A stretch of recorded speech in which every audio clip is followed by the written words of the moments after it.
on célèbre le mois de la parole et de l'audition. C'est un peu trompeur, hein, le mois de la parole et de l'audition. Merci, Julissa, qui me dit que tout est bon, et Geneviève, merci. Et Marie-Pierre.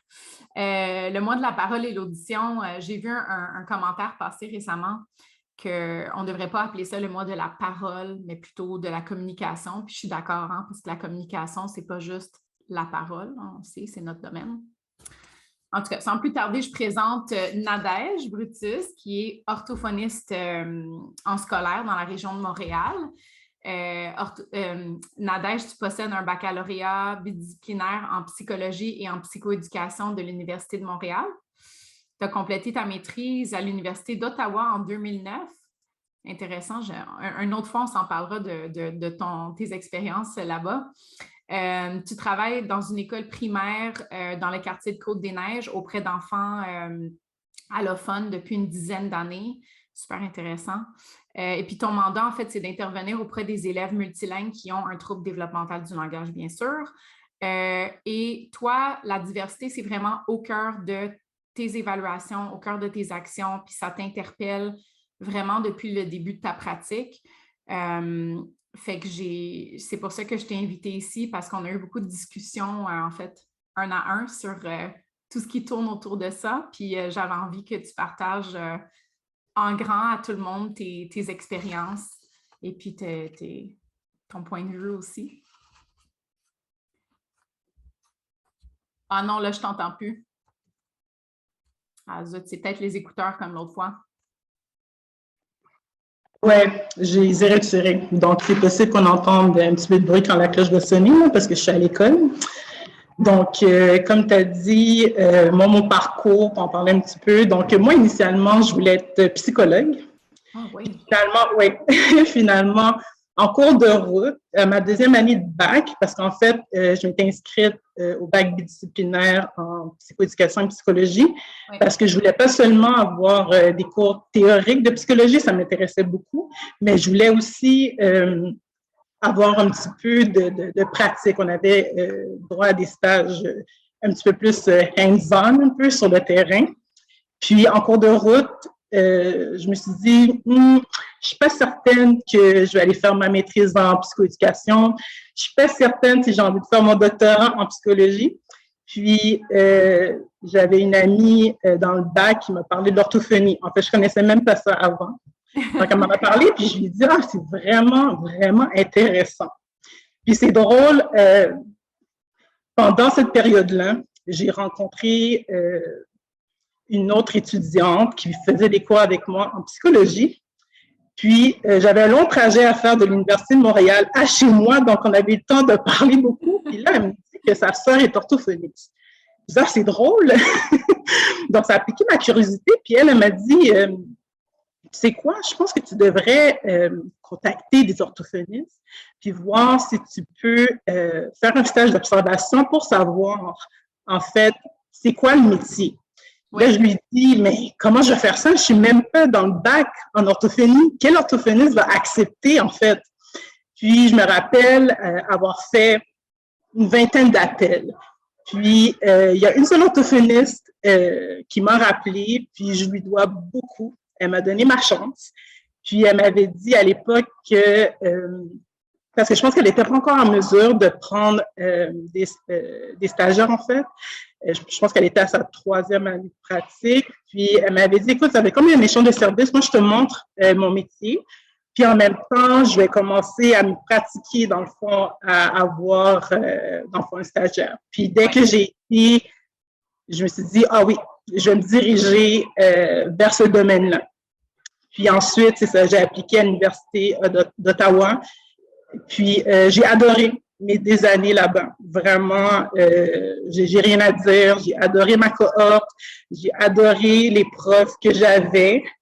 On a vraiment été choyés, là. J'ai eu un orthophoniste que la plupart des orthophonistes connaissent, là, Pascal Lefebvre. C'était vraiment un pédagogue hors pair, là. Je l'ai vraiment adoré. Donc c'est ça, au niveau de mon parcours. Puis, avant d'avoir terminé mon dernier stage en orthophonie, j'avais appliqué, dans le fond, au Centre de service scolaire de Montréal, qui avant qui était... Oui. Donc, j'avais mon emploi avant même d'avoir terminé. OK. Fait que vraiment depuis le début de ta carrière. Oui, exactement. Okay. Exactement. J'avais lu un article du journal qui disait qu'il cherchait des orthophonistes, donc je me suis dit, let's go, j'applique. Puis, j'y suis depuis.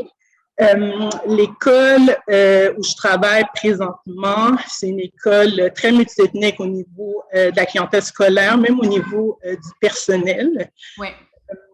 Donc, aujourd'hui, on a des classes ordinaires, on a des classes de langage qu'on appelle des classes amplies, et on a aussi des classes d'accueil.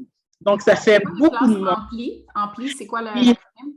Oui, dans le fond, ça veut dire des apprentissages maximisés par des pratiques langagères interactives. Donc, dans le fond, oui. Donc, dans le fond, c'est aussi pour expliquer que il y a un enseignement pédagogique, il y a des pratiques aussi qui favorisent le développement langagé de nos élèves. Ouais. Puis, c'est ça, j'y suis, c'est ça, depuis le début de ma carrière, j'adore mon milieu parce que j'ai beaucoup d'autonomie professionnelle par rapport à mes interventions, par rapport aussi à la collaboration que je peux avoir avec différents types de professionnels. Oui. Puis je pense que ça, c'est un élément clé dans le sujet qu'on veut apporter aujourd'hui, c'est d'avoir cette flexibilité ou cette autonomie, parce que je sais qu'il y a plusieurs autres contextes, par exemple peut-être dans les CLSC, ou en fait, dépendant du mandat et des critères aussi qui sont comme imposés par des cadres. Exact. On n'a pas toujours cette flexibilité. Non, c'est ça. Donc, c'est clair que j'ai quand même un mandat qui m'est donné par ma direction d'école, mais il reste que quand même en début d'année, on s'assoit, on réfléchit aussi, on répartit les groupes. Je regarde avec mes collègues parce que je suis chanceuse aussi, je travaille avec 2 autres orthophonistes au sein de la même école. Oui. Donc, moi, je m'occupe des élèves du 3e cycle et mes 2 autres collègues s'occupent du 1er et du 2e cycle et de quelques élèves du 3e cycle. Donc, je suis pas toute seule. Puis ça, c'est vraiment génial. Puis même au sein du centre de service scolaire, on est quand même environ 160 orthophonistes. Donc, c'est vraiment beaucoup. Donc, on a une belle communauté à ce niveau-là. Pour revenir à mon milieu, ce que j'aime beaucoup, en fait, c'est, je dis souvent que je suis une orthophoniste scolaire communautaire parce que je touche un peu à tout. Je suis vraiment sur le terrain. J'ai beaucoup de partenariats aussi avec, en fait, des partenaires communautaires. On a ici dans le quartier, en fait, un centre qui s'appelle maintenant le centre Atlas, mais c'est la clinique du docteur Julien. Il en a une, dans le fond, c'est ça, dans Hochelaga, mais il en a une aussi dans le quartier Côte-des-Neiges. Oui, donc il a monté aussi des programmes avec certaines de mes collègues orthophonistes qui sont encore ici au sein du centre de service scolaire et d'autres qui sont à la retraite. Okay? Donc, dès qu'on a besoin de services, un petit peu plus, exemple, si je pense exemple à l'écran d'été, toutes sortes de références. Dans ma clientèle aussi que je vois, plusieurs de mes élèves sont défavorisés. Donc, des fois, on a besoin, c'est ça, de vêtements, d'aide pour le logement, toutes sortes de services, même au niveau des suivis médicaux. Donc, là, maintenant, avec la pandémie, les rencontres multiples se font à distance, mais moi, dans mon travail, j'accompagnais les familles voir le médecin. Donc, on avait des grosses rencontres où je me rendais au centre, on rencontrait... Désolée, c'est la cloche. Donc, on rencontrait le médecin, il y avait toujours une travailleuse sociale qui s'occupait du dossier, il y avait beaucoup de résidents en médecine aussi, la famille était invitée, l'enfant était là, donc tout était mis en œuvre, tout est mis en œuvre en fait pour répondre aux besoins des enfants, en fait, de nos élèves. Ouais. Toi, tu participes là-dedans, je veux dire, toi, tu accompagnes les familles là-dedans, fait que tu as vraiment pas une emprise, mais tu vas vraiment plus loin que ce qu'on pense traditionnellement à l'orthophonie, mais je pense que ça vient faire partie de notre travail, justement, quand on a des familles qui sont qui ont besoin d'aide pour X, Y raison, d'aller pouvoir offrir ce soutien parce qu'ils ne sont peut-être pas disposés non plus à une évaluation, une intervention si on n'a pas d'autres ressources qui sont mises en place pour ces familles-là? Absolument. Donc, je suis intervenante pivot, en fait. Oui. Donc, je vais représenter l'école, le fait d'être très collé à ce qui se passe dans la classe aussi, puis de rencontrer les enseignants et enseignantes à chaque semaine. Donc, je collecte les informations, on regarde voir, OK, qu'est-ce que nous, l'équipe école, on est vraiment en mesure d'offrir à l'enfant, parce que là, c'est pas juste des besoins sur le plan engagé, mais il y a d'autres, c'est toutes les sphères de développement, en fait, de l'enfant, là, qu'on essaie de répondre à ces besoins-là. Puis, lorsqu'on se présente à ces rencontres-là, c'est OK, là, avez-vous des contacts? Est-ce que c'est possible de faire des références pour d'autres types de services? On a besoin des balles en pédopsychiatrie, on a besoin de services en ergothérapie. Qu'est-ce qui est possible de faire? Puis, on se tient au courant. Pardon? Je suis curieuse, tous ces services-là, est-ce que c'est les familles qui vous demandent de l'aide? Parce que justement, quand je pense bilinguisme, multilinguisme, je pense aussi au multiculturalisme. Puis personnellement, j'ai travaillé avec des cultures très différentes de la mienne ou qui se rapprochaient de la mienne, plus ou moins. Et puis, c'est sûr qu'il va y avoir un point de vue différent sur certains services qui peuvent être offerts, justement, tout ce qui est psychosocial, est peut-être moins bien perçu dans certaines cultures. Tout ce qui est plus santé médicale, bien là, ça, absolument, c'est plus perçu comme étant... c'est quoi le mot que je cherche? Ils vont plus faire confiance à ce genre de service-là plutôt que des services autres, disons. Oui, absolument. Je comprends ce que tu veux dire. En fait, dans mon approche, comment je peux t'expliquer ça? Moi, en fait, depuis le début, je suis d'origine haïtienne. Je suis québécoise d'origine haïtienne. Mes parents sont immigrants. Moi, dès que je suis arrivée dans le milieu, je me suis dit comment mes parents auraient aimé être accueillis à l'école si j'avais eu des difficultés. Ouais. Comment je vais recevoir ces familles-là? Ouais. J'ai besoin d'eux, en fait, pour faire progresser leur enfant. Donc, ce partenariat-là est comme non négociable pour moi. J'ai besoin d'eux. Ouais. Puis j'essaie toujours de leur donner du pouvoir. Ouais. C'est vraiment les empower. Ouais. Je n'ai pas le terme spécifique en français, mais je veux qu'ils comprennent qu'ils ont du pouvoir. Souvent, ils vont me raconter toutes sortes de situations qu'ils ont vécues. Je comprends leur peur. Donc, j'essaie de les accompagner là-dedans en étant très flexible. Ça, j'ai développé ça parce que là, on sort de notre programme d'orthophonie où tout est plus carré, là, tout est plus rigide. Exact. Puis arriver sur le terrain, selon le type de clientèle, c'est pas possible de l'appliquer si on veut respecter nos clientèles. Oui. Donc, rapidement, j'ai dû m'adapter à ça, de respecter aussi leurs demandes, leur laisser le temps.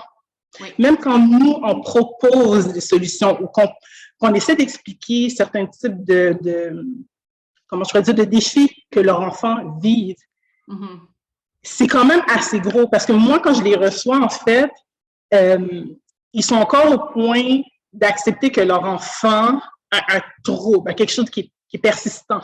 Oui. Donc, ils doivent faire un certain deuil aussi. Oui, un cheminement pour tout le monde. Exact. Puis, je trouve que c'est ma responsabilité aussi de les accompagner là-dedans. Oui, c'est certain, ils ont un bout de chemin à faire, mais en même temps, si je veux le bien de l'enfant, je dois aussi accompagner les parents pour qu'ils comprennent mieux, de reprendre des explications. Je leur dis toujours, ne vous gênez pas, appelez-moi. J'ai beaucoup de familles, en fait, que leur enfant est passé au secondaire, puis même s'ils ont même 14, 15, 16 ans, j'ai encore des appels, j'ai encore des nouvelles d'eux, en fait. Je suis curieuse par rapport à ça parce que souvent, je me retrouve à donner plein d'informations aux familles, puis je suis tout le temps en questionnement pour savoir est-ce que j'ai bien passé les informations, est-ce que c'est clair, est-ce qu'ils comprennent c'est quoi le diagnostic ou la conclusion orthophonique, à ce qu'ils comprennent tout ça. Puis, je me retrouve souvent à dire aux parents, justement, je suis là pour vous, je suis votre point de service, je suis votre go-to. Si vous avez besoin de parler, si vous voulez me donner vos observations, si vous avez des questionnements. Et puis, tu sais, puis là, je me pose la question, puis je me retrouve des fois à me dire, bien, peut-être que les parents, ils ne sont pas assez, ou que certaines familles ils ressentent peut-être de la honte de ne pas avoir compris si peut-être justement c'était une question de vocabulaire ou une question de langue. Même si on s'aperçoit que les parents peuvent communiquer, bien, leur communication est peut-être, ou on prend pour acquis que la communication est suffisante pour qu'ils comprennent notre message, puis ils nous disent que oui, mais finalement, ils n'ont pas vraiment Absolument. obtenu l'information qu'ils avaient besoin pour qu'ils puissent justement aider leurs enfants. Fait que, comment tu gères Comment ça? moi, en fait, moi, je me dis toujours, je ne vais jamais rien assumer, OK? Donc, je préfère donner plus avec du dosage, répéter, prendre le temps. Souvent, on ne prend pas le temps, on se sent pressé par toutes sortes de tâches administratives et autres. Mais moi, vraiment, dans mon début d'année, je vais prendre le temps de parler avec les parents, de vérifier aussi leur compréhension de la situation. Il y a aussi, on parle de l'aspect langagier, mais il y a tout l'aspect aussi du système scolaire québécois. Il y en a qui n'en ont aucune espèce d'idée. Là. Oui, puis là, on rentre peut-être avec des familles, justement, des nouveaux immigrants. Mais là, exact. C'est tout un autre accompagnement qu'ils ont besoin parce que même moi, des fois, j'ai de la misère à comprendre le système de la santé. Moi, je travaille en préscolaire, mais des familles, puis juste, on dirait que je les envoie in the lion's den, comme on dit, comme qu'ils doivent, parce que moi, je suis en privé, j'ai pas... En fait, c'est bien le programme du docteur Julien avec la clinique parce qu'il y a un soutien qui continue. Mais même le mot travailleur social, pour que quelqu'un puisse les accompagner et dénouer tout ça, ça fait peur souvent. Absolument. C'est beaucoup, surtout quand il y a la barrière de la langue qui est impliquée. Écoute, ta question est très large. On pourrait rajouter beaucoup d'éléments. Il y a l'aspect des interprètes avec lesquels on peut avoir de la difficulté. Là. Est-ce que tu t'en sers souvent? Oui, quand même. Pour des rencontres, des réévaluations, pour expliquer aussi certains types de défis que l'enfant rencontre, pour expliquer aussi le passage au secondaire. Et je veux vraiment, moi, dans l'idée que le parent puisse bien accompagner son enfant, je veux qu'il soit informé. Oui. Ça, c'est super important. Ça, je vois la différence, là. Les parents qui ont vite compris que, OK, mais c'est pas parce que je maîtrise pas bien le français que je peux pas apporter de l'aide à mon enfant. Puis je leur dis aussi, mais tout l'aspect affectif qui est en lien justement avec l'apprentissage, avec le développement du langage, je dis, mais vous êtes les experts de votre enfant. Moi, je suis un guide, là. Exact. Je suis un guide. Comme tu disais tout à l'heure, c'est leur donner le pouvoir. Et donc, je pense que ce sentiment de pouvoir leur donner de leur confirmer qu'ils ont ce pouvoir et effectivement, si eux, ils se sentent bien, ils se sentent capables de gérer tout ça, bien, ça va juste renforcer ce lien affectif avec leur enfant puis les aider à cheminer. Puis on sait que c'est ça qui va apporter des changements aussi positifs. Exact. Exactement. Puis aussi, on essaie beaucoup de défaire des mythes. OK? Donc, c'est ça. Oui, ça, c'est tout le temps.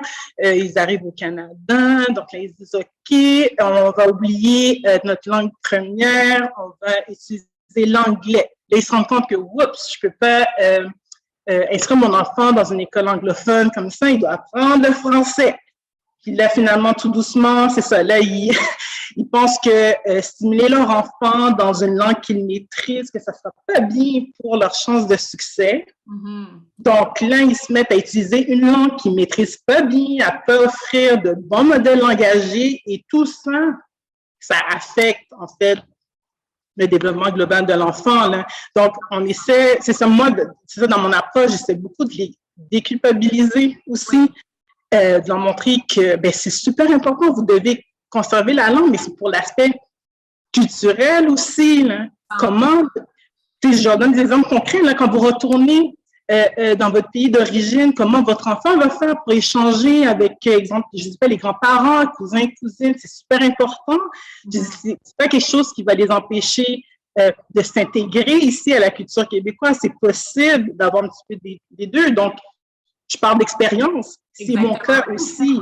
Ouais. J'ai pris le meilleur de la culture haïtienne et j'ai pris le meilleur aussi de la culture québécoise. Ouais. C'est pas toujours facile, mais ça se fait.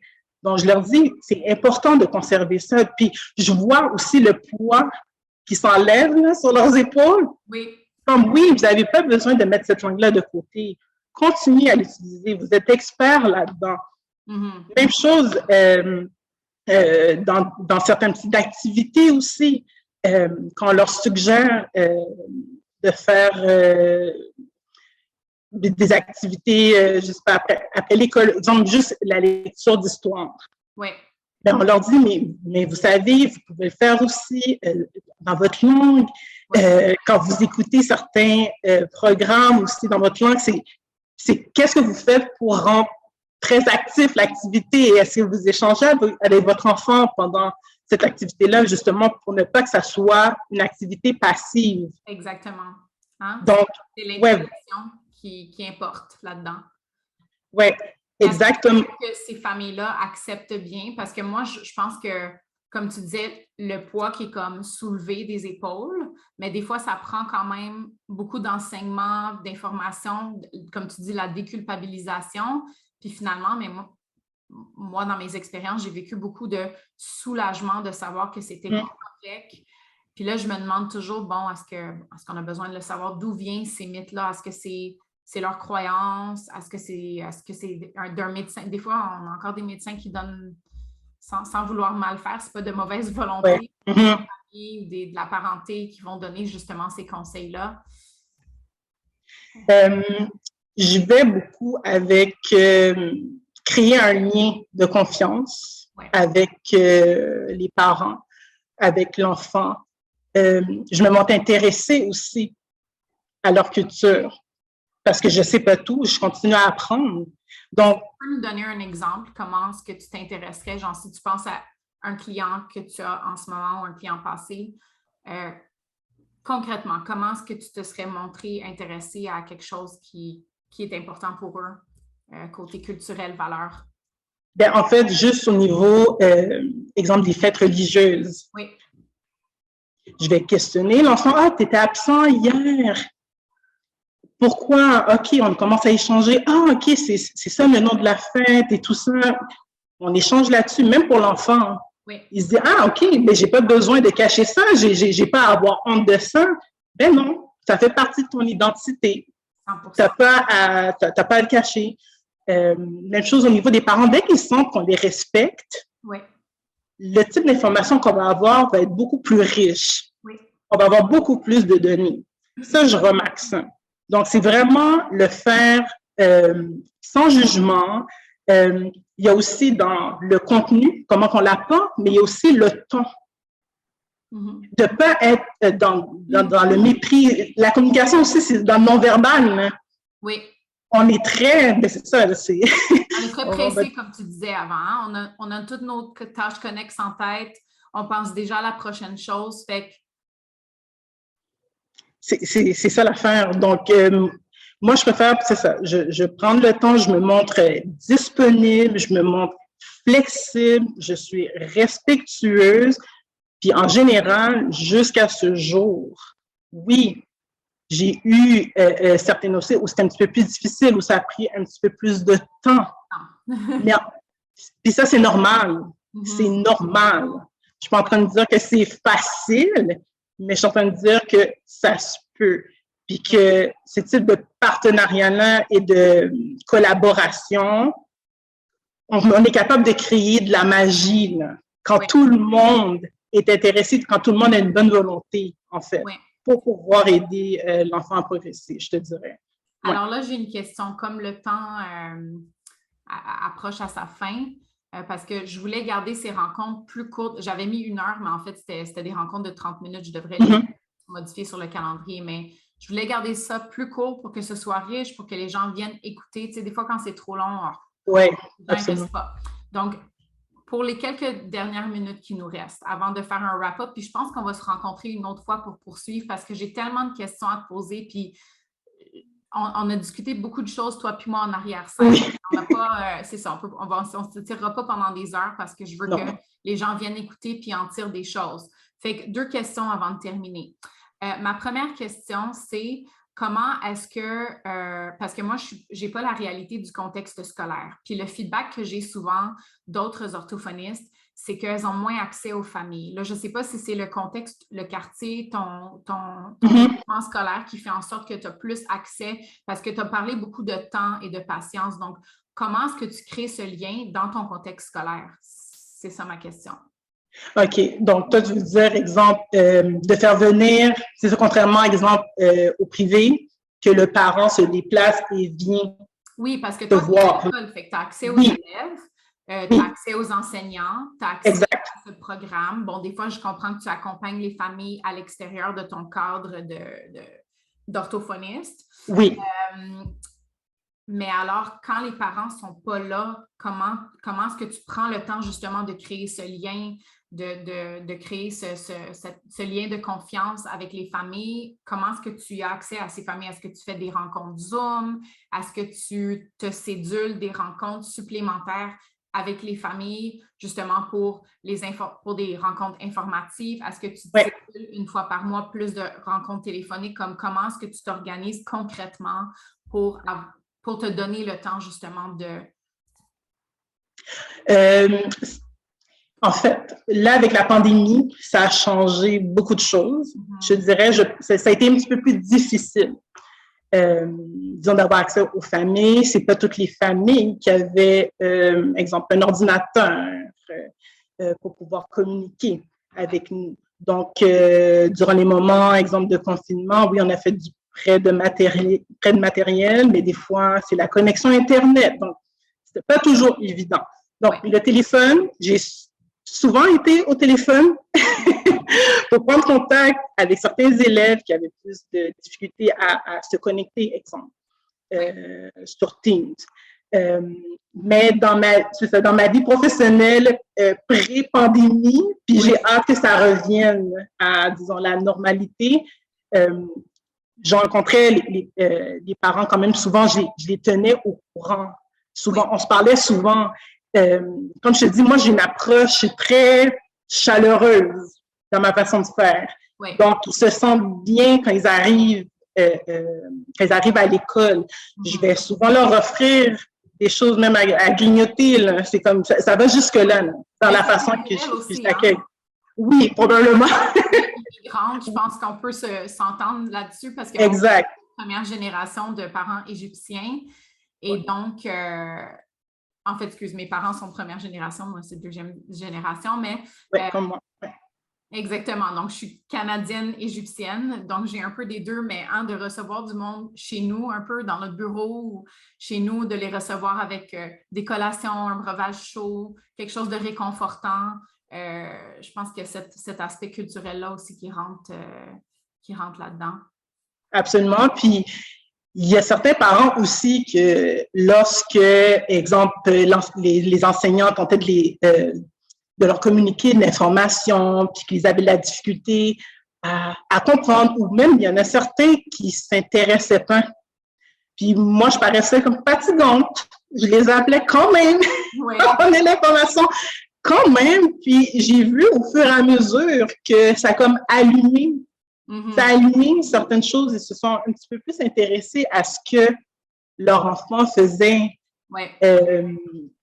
Écoute, juste pour l'été, on est déjà en train de voir, OK, qu'est-ce que chaque élève va faire durant l'été? Parce que ceux qui, en général, ne font rien, qui restent à la maison, qui restent devant les écrans, quand ils reprennent pour la prochaine année scolaire, on voit qu'il y a des pertes d'acquis c'est comme ça, on devait tout reprendre, tout recommencer. Donc, c'est pour ça qu'on a besoin, dans le fond, de l'aide des différentes associations, de la communauté pour justement éviter toutes sortes de situations aussi. C'est en les gardant occupés, puis en leur permettant de faire des activités où ils vont développer aussi leurs habiletés communicationnelles, aussi dans d'autres contextes à l'extérieur de l'école, que justement que ça va se développer. Puis, ça impacte tellement de sphères au niveau de la socialisation et tout. Donc, ça, je te dis, je me mêle un petit peu de tout. Écoute, même avec l'infirmière de l'école, on avait l'habitude de faire des dépistages visuels en début d'année scolaire. Wow. Donc, pour savoir, mais qui qu'on va référer, là? Qui aurait besoin de lunettes? Donc, sans tout le monde, c'est ça, on aurait un petit peu plus de mal, dans le fond, à répondre à tous les besoins. Donc, j'ai besoin de cette collaboration-là et de ces partenariats-là, je pense, pour défendre mon travail, puis aussi être une meilleure professionnelle, être une meilleure orthophoniste, en fait, parce que je continue à apprendre. Oui, mais on continue toujours à apprendre. Hein? Je pense que c'est important de se rappeler que la notion d'une compétence culturelle, il n'y a jamais de fin. On est toujours en apprentissage. Puis toi étant haïtienne-canadienne, moi égyptienne-canadienne, même si moi j'ai l'impression de savoir qu'est-ce que c'est la culture canadienne ou qu'est-ce que c'est la culture égyptienne, j'apprends toujours, je suis toujours en apprentissage. Il n'y a jamais de fin à cette compétence ou cette acquisition de la culture et des valeurs et tout ce qui implique, dans le fond, la communication. Oui, c'est ça. Puis, en fait, je voulais juste rajouter une dernière chose. C'est ça, j'ai eu des super belles collaborations avec des enseignants et enseignantes. J'ai beaucoup utilisé la littérature jeunesse, en fait, parce que je remarquais que, ben c'est ça, je prends un petit peu plus de temps pour parler de cet aspect-là. Oui. Mes élèves, un petit peu plus vieux, là, d'âge 3e cycle, oui, par exemple, leurs habilités en lecture sont un petit peu plus faibles, mais en même temps, je trouve qu'on passe peu de temps à essayer de développer leur goût et leur plaisir de lire. C'est comme ça aussi qu'ils vont vouloir et puis ils vont accepter aussi de faire la rééducation en ce sens, qu'ils vont être engagés, qu'on va leur donner des exercices à reprendre à la maison. Ouais. Puis, j'ai vu aussi mes élèves pour se sentir validés. Tout comme moi, quand j'étais plus jeune, ben, j'aurais aimé me voir dans des livres. J'aurais aimé me voir dans des jeux. Donc, il y a beaucoup de sujets qu'on a pu apporter en classe grâce à la littérature jeunesse. Puis, j'ai pu apporter ma touche orthophonique aussi là-dedans. C'est certain que ça prend de la préparation, mais quand tu as des belles affinités puis une belle collaboration avec des enseignants, il y a tellement de belles choses qu'on peut faire, là. Ouais. C'est vraiment magique. Oui, bien, c'est de créer tous ces liens-là. Comme tu disais, tous ces actants ont un rôle important à jouer. Cette collaboration est tellement importante avec l'élève au cœur de tout ça, mais les familles aussi. Oui. Puis, donc, je pense que ma question pour faire le wrap-up, c'était que si tu avais comme un conseil ou quelque chose pratique, quelque chose qu'on pouvait mettre en place dans les médias, est-ce que ça serait justement par rapport au livre, ça serait quoi, toi, si tu avais comme une chose? En fait, juste de prendre conscience, de diversifier son matériel, puis en même temps, c'est pas juste pour des enfants, disons, issus de la diversité, ça serait pour tous les enfants. Exact. Tous les enfants devraient être exposés à ce type de matériel-là. Tous les enfants devraient être exposés à des livres où il y a des personnages issus de la diversité, là. Puis, en fait, moi, ce que j'allais suggérer, c'est que je collabore à une page Instagram qui s'appelle Biblio Afro Jeunesse. Oui, j'allais en parler, justement. Oui, où on partage, en fait, des coups de cœur là, au niveau de la littérature jeunesse. Donc, c'est sur Instagram. Donc, vous pouvez vous abonner puis voir les différentes suggestions qu'on fait. Donc, je suis avec un collectif de parents. C'est Biblio Afro Jeunesse. Oui. Donc, vous pouvez aller faire la recherche sur Instagram. J'ai fait le tour. Il y a une belle diversité. Puis, je pense qu'il y a des livres pour tous les âges puis tous les sujets. Exact. Il y a des contes, il y a des livres pour aborder des personnages historiques, Exact. toutes sortes de livres différents pour des groupes d'âge différents, adolescents, jeunes enfants, primaires. C'est ça. Oui. Super. Oh, mais merci, Nadège. J'ai envie tellement qu'on continue notre discussion. Puis je pense qu'on pourrait en parler longuement. On a ouvert beaucoup de beaux sujets, mais tu as apporté vraiment des super beaux points. Puis moi, si je retiens un point que tu disais, c'est de vraiment prendre le temps. Puis je pense que c'est quelque chose qui revient. C'est de prendre le temps d'être à l'écoute. Bien, pour prendre le temps, il faut écouter. C'est ça. Je pense qu'on a beaucoup tendance, nous, à parler beaucoup, puis à vouloir informer, puis avoir cette volonté mais des fois, il faut prendre du recul pour pouvoir aller rejoindre ces familles-là, puis d'écouter eux aussi leurs inquiétudes, leurs questions. Exact. Respecter leur rythme, en fait. Et de persister aussi, hein, comme tu disais, des fois, on a des familles qui, peut-être qu'on a l'impression qu'ils ne sont pas intéressés, mais peut-être que c'est un téléphone brisé, il y a peut-être eu un manque de communication, il y a peut-être un manque de compréhension par rapport à la problématique ou le message qu'on essaie de faire passer. Fait que c'est de prendre le temps, puis d'être patient, puis de ne pas se faire des idées préconçues non plus de ce à quoi on s'attend.